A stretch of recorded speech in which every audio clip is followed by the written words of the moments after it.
The Master Categories section each week is when we get to talk about the tokens we drew the week before, which then give us the categories, and we pick our topics based off of those categories. If you're not new to this, you're not new to that. So, Luke, why don't you tell us about your category? Sweet. I had my favorite. I had toys and games.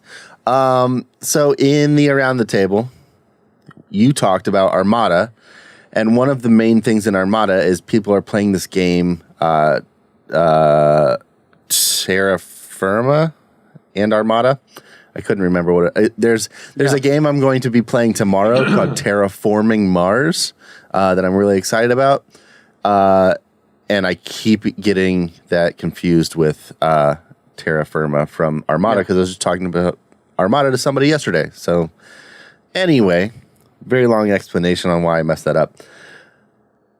In the book Armada, these two games can be played anywhere on multiple devices, any console, PC, mobile device, iPad, all kinds of stuff. And in the book, they are playing to defeat these aliens, and you learn more of what's happening, and it's really great. Well, this week, Epic Games, which is the company that makes Fortnite, which is a huge, it was a huge tower defense essentially game, but they came out with a mode called Battle Royale, which is like a massive multiplayer online battle arena game, kind of similar to PUBG, PlayerUnknown's Battlegrounds. That came out, and then Fortnite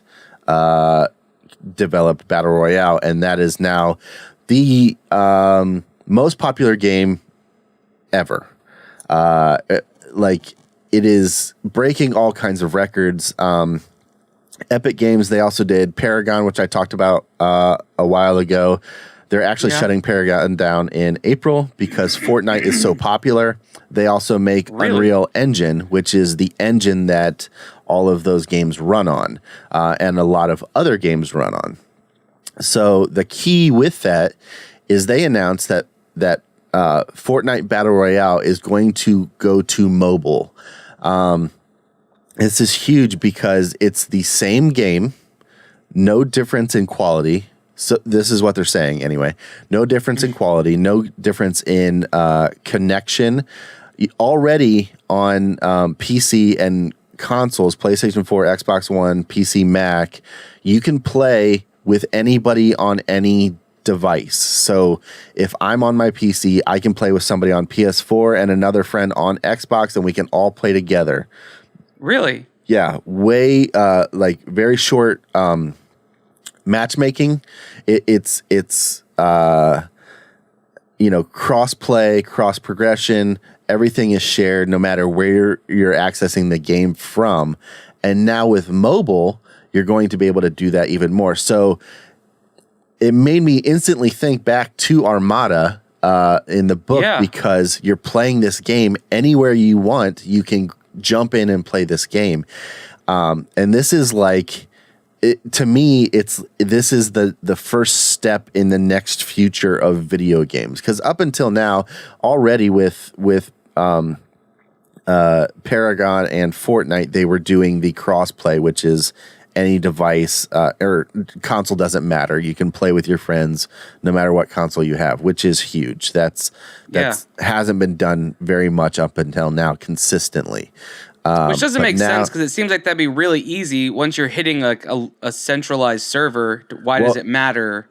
Here's why, because, and I didn't understand that either, but I was reading an article, I think on, it was either Coca2 or GameStop or GameSpot maybe,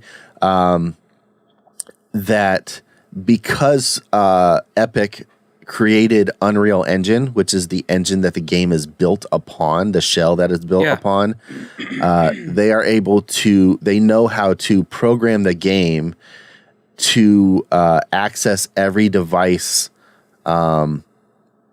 without like the lag or the complications they basically streamlined it so it's a very small processing footprint for each console or computer, so that it can be shared. Because I guess I don't know the technical knowledge behind it, but I get from what I gathered from the article, that was the hardest part in multiplayer games between consoles, is because different consoles process those things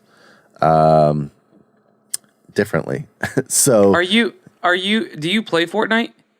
So I was in on the alpha and the beta, and I played it as the tower defense game, and I didn't love it. It got really stale really fast because it was super repetitive. And then I was already I was out because I was super excited for it, and I feel like it was a letdown for me. So I didn't play it, and I haven't, the battle arena kind of game. It's okay. But it's not my style of game either. So I haven't played much. I played some Fortnite. I play with the boys, and some of my friends play it a lot, and I just haven't got into it. I'm still trying to get into it, but it's not my favorite type of game. Yeah. But stylistically, it looks great. Oh yeah, the artwork's great. I mean, I talked about Fortnite months ago, and that's what I really liked, was the character style and the idea of building things. So that's the difference between it and PlayerUnknown's Battlegrounds. In PlayerUnknown's Battlegrounds, you just go around finding ammo, and the last person alive wins, and the map is constantly shrinking. Well, this is the exact same way, except you can get materials and build walls and stairs and all this stuff to go anywhere in the map, which is another complication for the strategy, which is, more strategy for gamers is always better. Yeah. So it's a cool game, really cool idea. It's just something that hasn't quite clicked with my style of gaming. But their announcement, so you can sign up now for the invite list on March 12th, Monday. So yesterday, if you're hearing this on release day, you can sign up on Fortnite.com to get an event to an invite to the event for iOS. Android, I guess, will be coming in a couple months, and I'm sure it'll be an alpha and beta stage. And I have no idea how it works to get mobile rolled into it. And I mean, the game looks really good, but the graphics aren't super complex. It's still cartoony styled. It's not like you're trying to render realistic textures and lighting effects and stuff. So they have that on their side.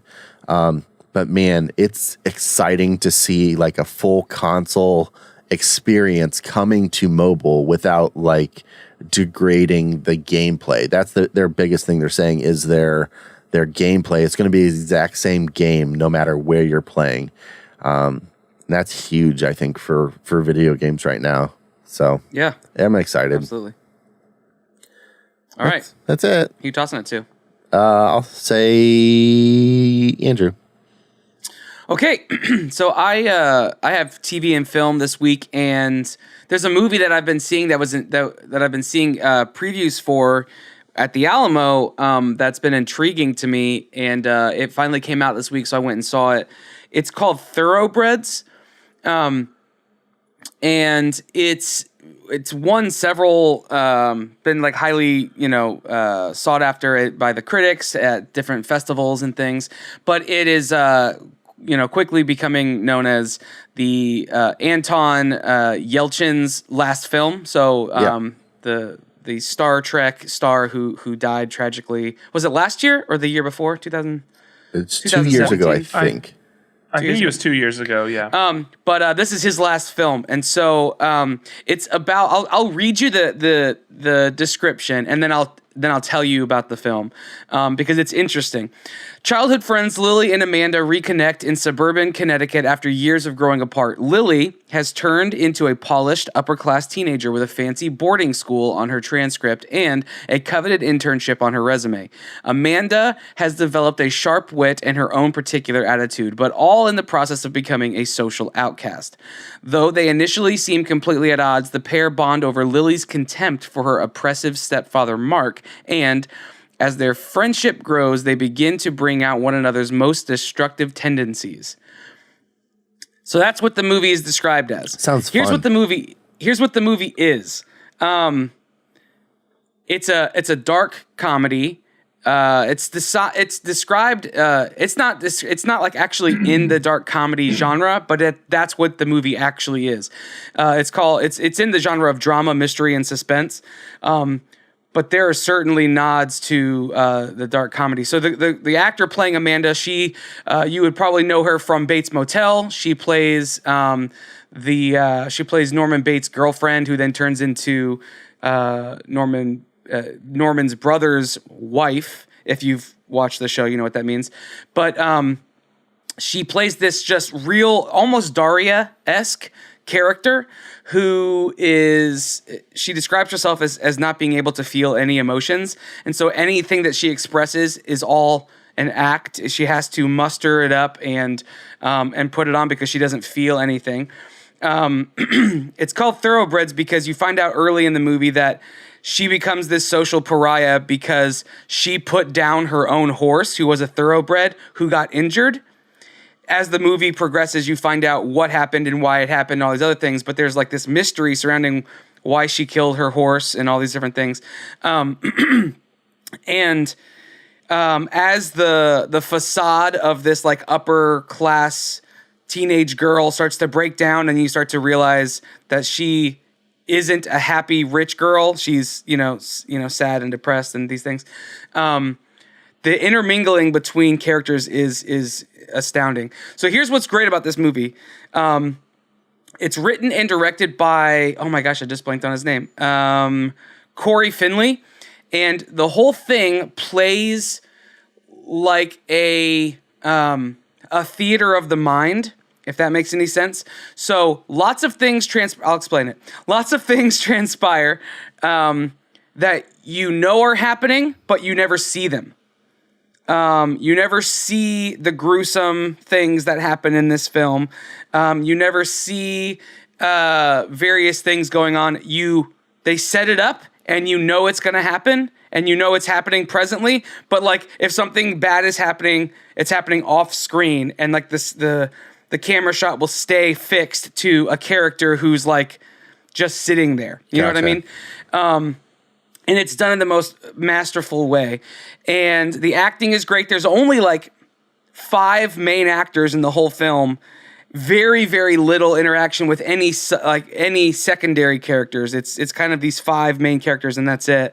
Holy cow, it's really, really good. The sound, if this movie doesn't win something for sound, I would be shocked because the soundtrack is eerie and perfectly timed, and then there's lots of like the sound mixing and mastering is just incredible. There's lots of periods of silence where you only hear something that's in the background that helps propel the story forward, but it has nothing to do with what's happening presently in that scene. It's hard to describe without having to kind of just go see it. But the movie is great. I don't want to give anything away because you just kind of need to see it. But I would 100%, I would give this movie a 10. Wow. Yeah. And it's just great. It's not gruesome at all. It's not. Okay. Nope. So thriller, it's like psychological thriller. Is that kind of what it is? Nope, it's not a thriller, and it's not even psychological. I mean, I guess it's kind of psychological. It's a little heady, but it's not. It's hard to describe. Like, there is a suspense element to it, but I think what helps build the suspense is that stuff is happening, but you never get to see it. Like, because I've seen the preview for the film. Like, I've seen the trailer, and the way if I remember correctly, the trailer kind of acted like it was 2 people that were gonna go torture somebody or something. Are plotting to kill her stepdad. Yeah, right. And so so I remember that piece of it, but I didn't know how dark it actually is when it comes. That's why I would call it. Yeah, it's dark. But there are notes of comedy that fall in there. I think it's because of how deadpan Amanda's character is. She just doesn't. She expresses herself with words exactly what she's thinking, but she doesn't have an expressive face or tendencies. The other character is Lily, right? It's Amanda and Lily. Amanda. Yeah, Lily is the rich girl. She's the one who does show emotion. And so it does strike me, because you said there's not really that many people in the cast. Like, you're really only looking at a couple people. Lily was the actress that plays Lily was also in Split, and in that film, it's really just her by herself or her with what's the actor's name? James McAvoy. James McAvoy. Yeah. Yep. So that's another film where it's really just like primarily her by herself or her with one other person. So, and you would recognize the stepfather, Mark, as it's Paul Sparks. He's the guy who plays the guy from House of Cards, the writer from House of Cards. Yep, and there's actually a rowing machine in this film. Is it the same one? Is it the wooden one? You never see it. Oh, okay. You only hear it. But I'm pretty sure it's that same kind of machine, because you hear like the water sloshing around, and that's what I'm saying. This film is there's so much about it. There's so many layers to it. And most of the film takes place in one of two places. There's like only really two main locations for the film, and there's a couple of other kind of side locations, but it's absolutely, absolutely worth your time. If it comes to your market, see it. It's at ours. I'll probably see it. In theaters, because the sound is so piercing in it. There's a bit where it feels a little bit like Annihilation, not to the same kind of grandeur, but on that same, how the music made a big difference in that film, in the soundtrack and the score. It's that same kind of thing, where you need it to get the full effect of the film. Right. So just to be clear, it's not about a meticulous baker. It's not about a meticulous baker. Okay. That joke was for you. That joke was amazing. I want to know, if you don't get that joke, please tweet us. All right. I'm just kidding. And that joke, Patrick, was lost for anybody who's only audio. Yeah. All right. So that was me. I think we'll hand it over to Patrick to close us out. Great. Thoroughbreds. I'll keep this short. So I want to talk briefly about contracts. This is a big shift. Contracts and client communication. And this could be between a designer and a client. It could be a developer and a client, whatever it is. Now, I'm not going to go into any level of great detail, because I'm not a lawyer. I don't want to tell you something That's fair. So I'm going to give some basic guidelines. There's a big old asterisk on the front of this. We may not be true. But I want to give some personal experience, and then I just want to make some statements about it, some broad guidelines, but this is something that you want to investigate further. So, one thing, when setting out to do a contract with someone, it's very important that you provide protections both for yourself and for the client. A contract is not meant to be an opportunity to take advantage of a client, in the same way it's not meant to be an opportunity to take advantage of you as the person that's delivering an output. And so you want to make sure that both things are considered. One of the things you don't want to do is, do a project for someone with no contract, but B, something that is too loosely defined. Because if you're walking into something with, I'll provide, this logo for this amount of money, and that's all you're defining, then you haven't left any protections for yourself, and you haven't left any sort of recourse if something were to go wrong later in the project. So I'm going to walk through a couple of things that you should consider, and then Andrew, Luke, both of you have experience. We've all done freelance work, but Luke, obviously you've run business as well, so please jump in and speak up. So a couple things to keep in mind is that you have the deliverable of the project, but another component you have is timeline. Timeline is something that should be specified in some way. It should either be specified by like a date, or it should be specified by hours of input. So there should always be something that is in there that's a do not exceed. So if you're doing a flat rate project, what that would mean is that I'm charging a flat rate for a deliverable. But the problem is, what keeps that deliverable from stretching on forever? This is the same thing that sunk the company Rhythm and Hues, who did a lot of visual effects for Life of Pi. They would bill based on scene. So they would say that you have paid for us to do the effects for 8 scenes. But the problem is, if they finished a scene and the director decided that his vision had shifted and he wanted something else, then they would be on the hook for making those changes, because from, I guess, the studio's standpoint, the scene was not complete yet. And this actually ended up bleeding them dry. I mean, they had to shut down. I think they won an Oscar for Life of Pi and then were bankrupt the following year. Yep. So it is important that even if you do a flat rate project, even if you say I'm delivering this logo for $300, you should still have a not to exceed from an hour investment. Now, what that is up to you. It might be 50% of your normal hourly rate. It might be based on your full hourly rate. It doesn't matter. But you need to tack something on there. Flat rate project, going to deliver this amount, labor not to exceed some bank of hours. So that's the first part. Make sure you have a protection there. Again, another reason that's important is you might deliver something and you might get stuck in a loop of a client wanting endless revisions. So again, there needs to be protection. The next part of that, as far as timeline, it's important to separate completion from a delivery standpoint from launching. Now, we see this a lot in the web world, where something being done versus when something launches could be two different things. You might be building a project, you might be finishing this month when the organization is not planning on launching that project for another 60 days. Obviously, you don't want to have to wait another 60 days until you get paid for a project you've already completed. Yeah. So another thing to keep in mind is making sure you have clear language around when payment is due.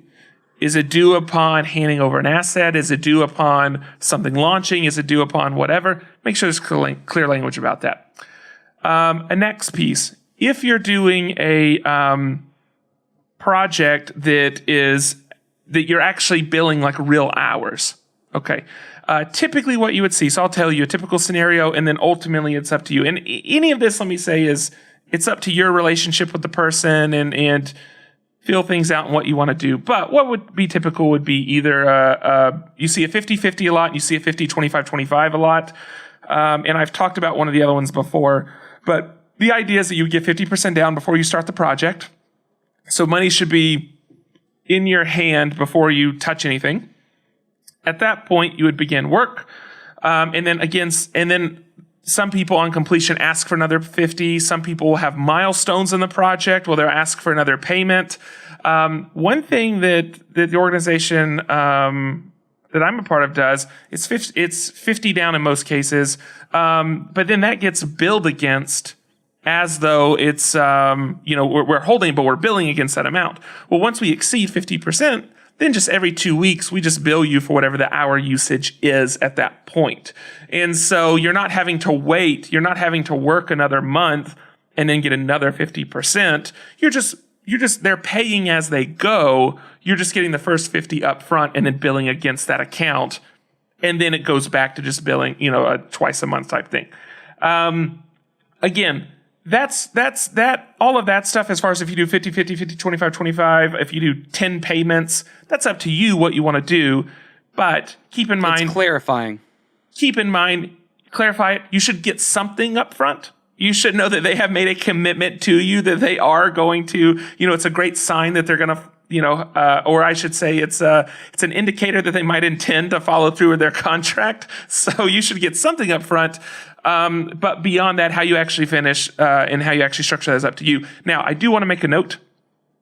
If I hire a contractor to work on my house, and Luke, I think you've also done a lot of construction stuff. You'll probably attest to this. It is not considered a good practice to pay your contractor fully before the work is finished. Right. Because what you don't want is the contractor to leave and go to another job and you never see them again, right, and your work's not finished. So in the same way that if I was hiring someone else, my expectation would be to hold on to some of it until they deliver the work. You need to consider that other people could view you the same way. So don't try to remove, I don't want to say ego, but maybe don't approach the situation like you're more special than someone else. Sure. Keep in mind that the client needs to feel protected the same way you need to feel protected. Yep. So you need some money up front to start. You need a commitment. But at that point, you do need to deliver work before you get more money. That's logical. So that shouldn't freak anybody out. Okay. So we talked about, and again, this is quick. So we talked about not to exceed for hourly capped. We talked about timeline. We talked about clarifying when a final payment is due. We talked about some example payment schedules. Beyond that, accepting payment, some people do a net 15, net 30. The idea is that once we hit this date, so whatever that date is when payment is now due, that might be when I hand you your assets. It might be when this thing launches. It might be when this date passes, whatever that milestone is. At that point, if you tell someone a net 15, you're saying the payment should be issued within 15 days. If you do a net 30, you're saying it should be issued within 30 days. You should then have a protection for if payment is not issued. So if they fail to pay you for 3 months, there should be a penalty. Now, the penalty is not meant to gouge the client. Yeah. However, the penalty is meant to be kind of severe enough that it makes them want to pay on time. Yeah. Now, I don't know. This is where there may be laws in place about how much that penalty can be. I don't know. Sure. So maybe consult someone else. But there should be some type of penalty in place. Again, not as a form of gouging someone, but as a form of better ensuring, again, that agreement is kept to. So all of these things are important, but should be included in every contract. What you don't want to do, or what you probably don't want to do, I don't want to do this, is write this up every single time I have a client. So if you've never heard of it, there's something called an MSA. It's a master service agreement. What you would do is you would take all of these type of terms, and I'm sure there are other things as far as like ownership and usage and whatever it is. I don't know. You would take all those things and put them in an MSA. This is a standard document that you would send to all your clients. And this is just kind of the base level rules. This is our pay schedule. This is the hourly rate. This is when payment is due. This is how it should be issued. This is the penalty. This is whatever. You put that on a document. Then what you have is you have a second component called a statement of work. That is the actual project guidelines. So that's what's going to outline, this is the project to be completed. It gets 2 rounds of revisions. This is what's going to be delivered. And this is, blah, blah, blah, blah, blah. That goes in a statement of work. So when you're dealing with someone, you can send them your MSA. That's your broad guidelines that apply to every project. They can look through that, tell you if there's something that they don't like or whatever. If they're great with the MSA, then you can continue to actually crafting a statement of work, which is these specific project details, which you would then send to them. And then if they're good with a statement, or like you would send them you might send them a proposal and then issue a statement of work, whatever. But you would put together a statement of work and then ultimately get a signature and then move on. So that is kind of the broad overview. Did I miss anything glaring in all of that?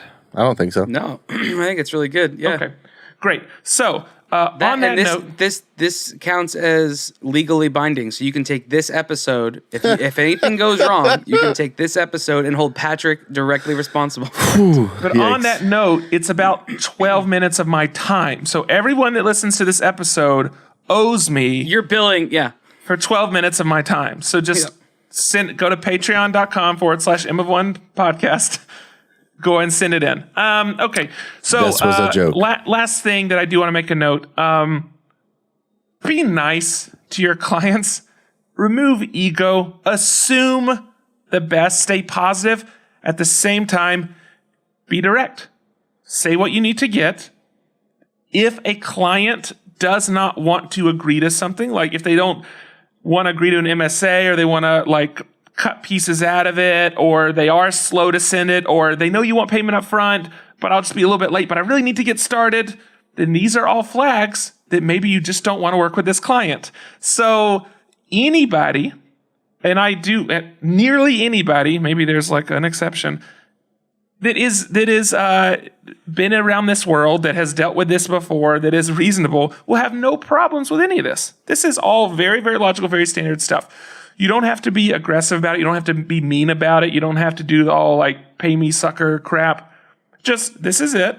If you want to do this, we can work together and do a project together. If you don't, that's cool. I would just urge to try to keep ego, try to keep whatever out of the process. Be kind, assume the best, be direct. If people want to work with you, work together well. Awesome. If people are resistant in this phase of the process before you even start the project, do not start the project, because it's not going to get better when you start making deliverables.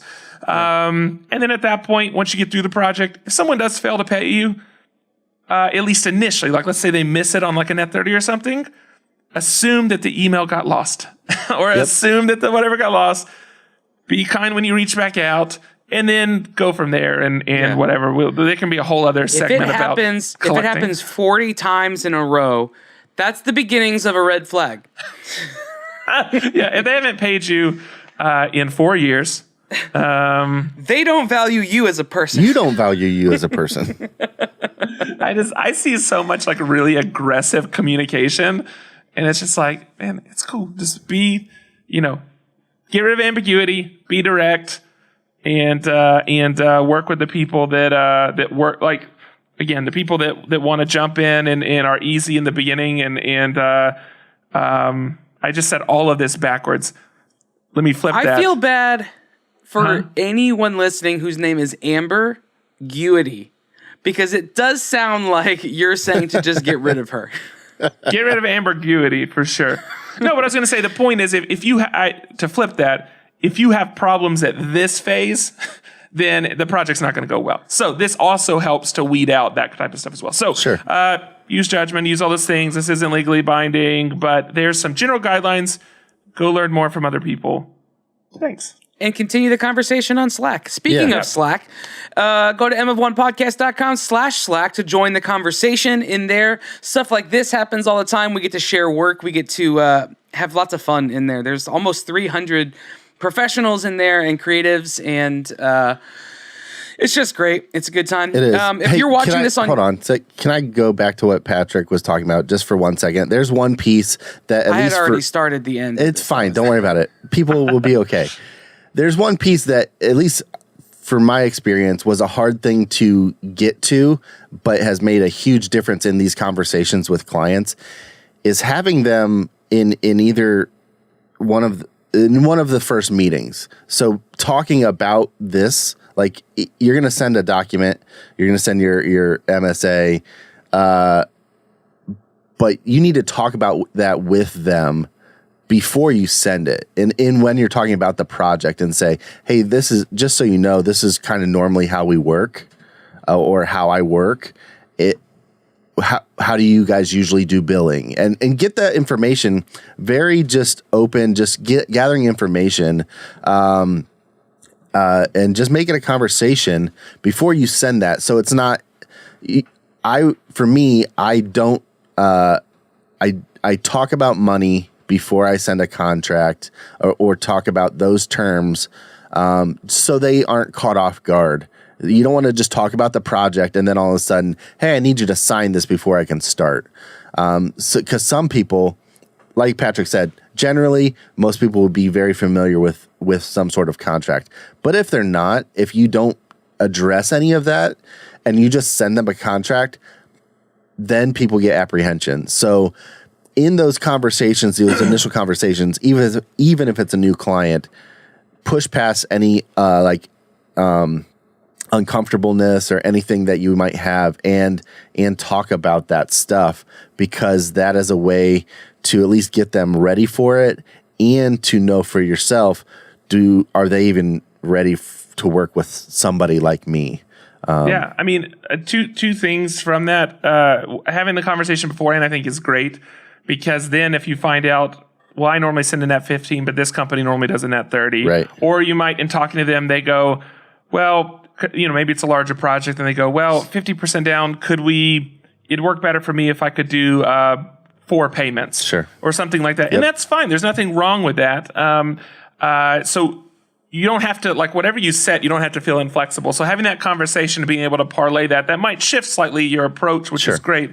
And the other piece of that is that in having that conversation, the level of confidence you bring to that conversation is what the client is going to feel. So if you are apprehensive and you are nervous and you're whatever having that conversation, then the client's going to start feeling apprehensive and nervous about the billing and about the whatever. Point. You have to bring confidence, clarity, directness. You have to bring that to the situation, and you'll end up creating that for all the parties involved. That's very, very important. So, all right. Sorry, Andrew, go ahead. I don't even remember what I was saying now. Slack. No, I was saying Patreon. You can go to patreon.com/MF1 podcast to support the show on there. You can also support the show by listening and commenting and liking and reviewing and sharing and all the different things. If you're watching this on YouTube, all the links to everything is right below. If you're not, then go to mf1podcast.com where you can find show notes and links to all the stuff that we talked about. Man, MF1 Podcast, anywhere you go. We're going to be at Crop, and that is going to be a blasty blast. Yeah. So if you are in the Baton Rouge area or you're looking for a very inexpensive conference to get rejuvenated, to get inspired, to get some really, really great content, Crop is where it's at. It's going to be in Baton Rouge in just like 3.5 weeks, 4 weeks. Yeah. Buy tickets. Buy plane tickets. They have a couple of, they have some tickets left. The last wave of tickets they just put up. It's $100. Go get your tickets to it. And we're going to be there. We're going to be podcasting live. We're going to be part of the action. We're going to be doing some fun stuff there, eating beignets. And we got a new season of hot seat pins coming, so sign up. We do have some new hot seat pins that are on the way, and they're hot. And I don't. That's fine. And then the week after that, That's what the video was, by the way. Oh, okay, good. The week after that, we will be at Creative South in Georgia. So if you don't already have tickets for that, come out to that. It's going to be a great time. It's a big old party where you get to learn and get inspired and hang out with some really cool people, hug some necks. We'll be podcasting live there as well as doing a workshop. It's podcasting with dummies. It's going to be so much fun. And we have some, that surprise, spoiler alert. But we have some cool stuff for the participants in that workshop. You don't want to miss out on that, so buy your tickets now. But I think for now, we're going to get out of this episode. I'm Andrew. I'm Patrick. And I'm Luke. For Andrew Kolb, peace out. Bye. Hold on to your butts.